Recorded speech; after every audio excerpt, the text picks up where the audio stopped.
How a Romance Novel Saved the Galaxy by Ariana Durante. Chapter 28. Obi-Wan, Holdan 2. Obi-Wan awoke with a silent start. He needed to be up before the guards with their electro-jabbers or... His hand came up to grasp the collar around his neck. It should have relieved him not to find it, but he suddenly couldn't stand the thought of anything even touching his neck. He ripped the bandages off and threw them as far away from him as possible. He tugged his overly large shirt down as well, so nothing but cool air was hitting his neck. He was panting. The door slid open. Holdan was there, his bodysuit only halfway on, with the upper part bunched up behind him. Obi-Wan, Faye said you needed me. I'm fine, said Obi-Wan, trying to get his breathing under control. It felt like the Force was just out of his reach. Right, said Holdan. Are you okay if I approach you, Obi-Wan? Obi-Wan nodded. Holdan came and sat on the same fold-out seat he had yesterday, peeling away the back of the bandage where it stuck to the wall without a word. Let's both breathe together, he suggested. Try to match your breathing to mine. Masters in the creche used the same exercise to start off meditation. It made Obi-Wan feel much younger than 12, almost 13, and frustrated that it took an embarrassingly long time for their breaths to match. Sorry to bother you, he said once he felt his breathing was under control. Holdan studied him, his face solemn. The people who gave birth to me thought I was a bother. They told me so every time I interrupted their work or vids to ask for food or help. So I learned to take care of myself and not come to them with my needs. I tried very hard to be perfect so I could please them. When my boar found me and took me away from them, it was very hard for me to understand the truth. What truth? Asked Obi-Wan. That there was nothing I could have done to satisfy them, to not be a bother. He would be my boar and take care of me even if it wasn't perfect. So you're saying that was nothing I could do to be accepted as a Padawan? To stay at the temple? No, I'm saying that sometimes the people who are meant to be taking care of us either don't care or make mistakes. I have absolutely no idea why they would send you away from the temple when you're such a good fighter, and Faye says you are very strong and force mind stuff. You blame yourself for not being perfect. That's what I did as well. But the fault lies with the adults that were supposed to be taking care of us. Obi-Wan understood what he was saying, but he wasn't sure if he believed it. They wouldn't have sent him away if there wasn't something wrong with him. His grades has always been poor. He was only an okay fighter and had trouble controlling his temper. He was surprised to find tears were gathering at the corner of his eyes. Oh, Obi-Wan, I know, said Holdan. He was radiating sympathy and love through the Force. Obi-Wan didn't know how it was possible for the man to love him. They had only known each other for a week. How'd I know they made a mistake, or else they wouldn't be asking you to return to the temple with me. That's right, the council said he should return when he could, together with his boar. Master Faye had pointed out that they'd given him permission to be adopted by saying that. Obi-Wan wiped away his tears.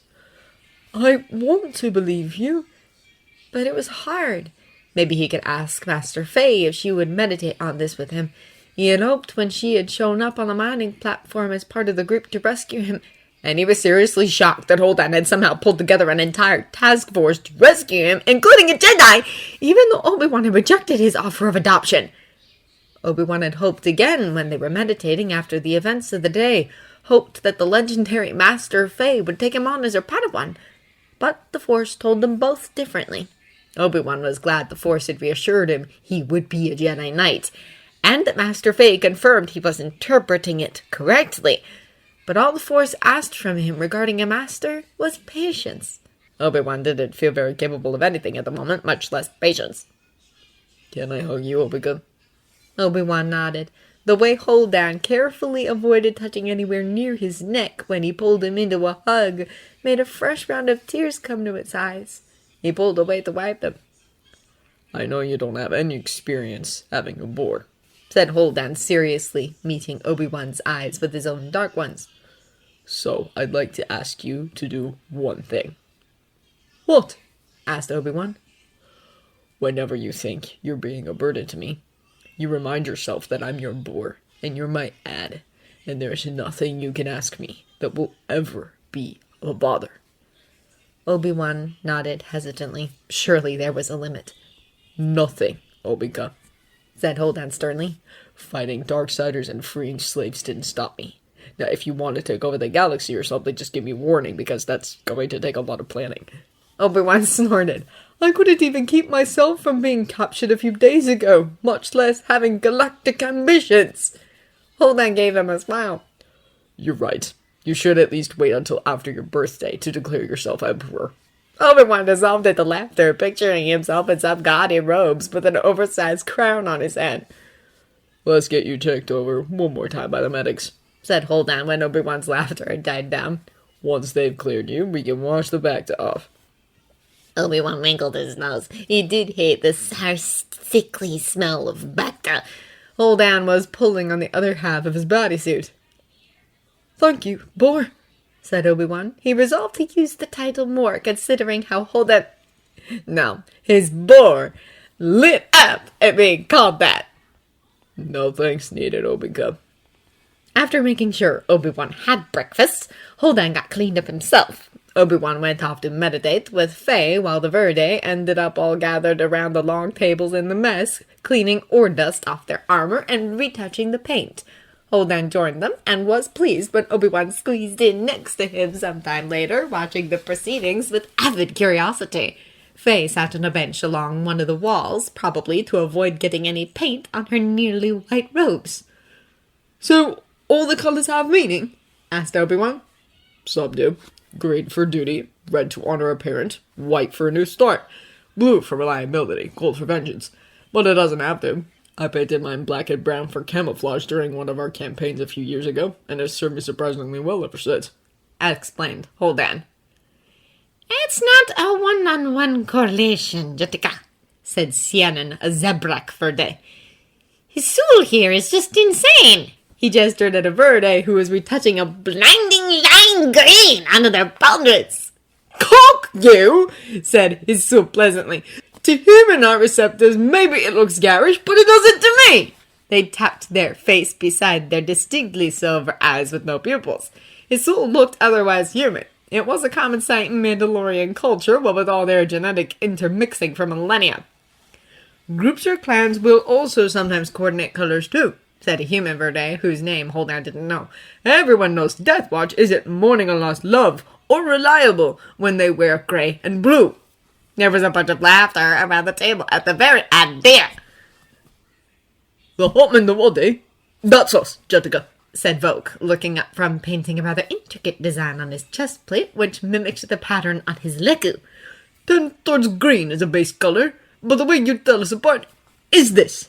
He tapped the mythosaur on the side of his pauldron. Around the table, those Verde paying attention dutifully turned theirs for Obi-Wan's inspection. What is that? And what's hot mean? I know Mandalorians is Mandalorians. It's a mythosaur skull. They were as big as towns and cities and used to roam Madigam's jungles, said Sianen. And hot means true, said Volk. So we are the true Mandalorians who follow the Mandalore just a real. Obi-Wan mouthed hot to himself as if committing it to memory. Holden needed to remember to get him a Mandoa language module to study. So you can pick whatever colors you want for your own armor, Jatika, said Salsua. Mine? Obi-Wan sounded startled. He looked over at Faye. Can Jedi do that? We used to wear it all the time during the Sith Wars, she said. There was something heavy and far away in her eyes. But too much armor hampers following the will of the Force. Heavy armor slowed many a Jedi down at a crucial moment. Well, then you won't wear very good armor, said Volk with a scoff. He held up his boucher. Look at this, Jetica. An armorer modified it to cover my head and protect my loco. His boucher was wider and flared out more than average. Attached to the back half of it was a cascade of overlapping armor plates which covered his leku in battle.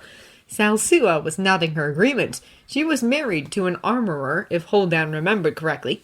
A good armorer will take into account not just your body shape, but also how you fight. There were probably some armorers salivating at the idea of designing Jedi armor, considering the Mandalorian's dilemma.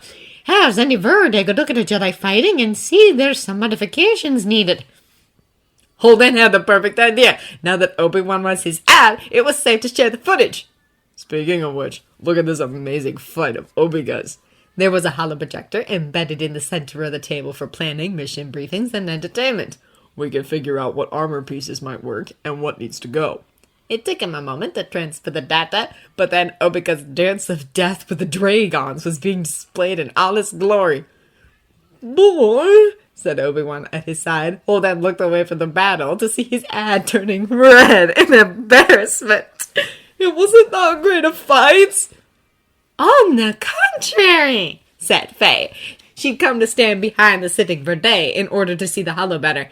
Being able to sink yourself so deeply into the Force at such a young age is really impressive, Obi-Wan. Obi-Wan turned even redder. Damn, kid, said Sienna. Your eyes are closed for half the battle.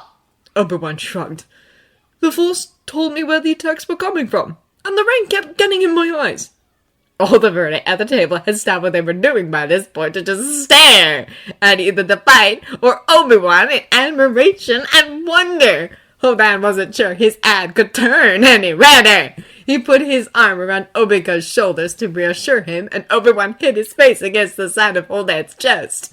Holden chuckled and ruffled the boy's hair. He was going to have to get used to the admiration of the Mando addict and his bore if it kept being so Mando Kylo. So, he said to take the attention a little bit off his ad. Von braces seem fine. If they're not too heavy with modifications, said Salsua. Or too long on the forearms, said another Verde. And they were off debating every aspect of armor and what modifications might be needed. Holden listened with a grin, arms still around his embarrassed Annika. Faye caught his eye and winked. They had had a good night together before she told him to go help Obi-Wan. And in a few hours, they'd arrive on Madian. Overall, an excellent first day as a boor.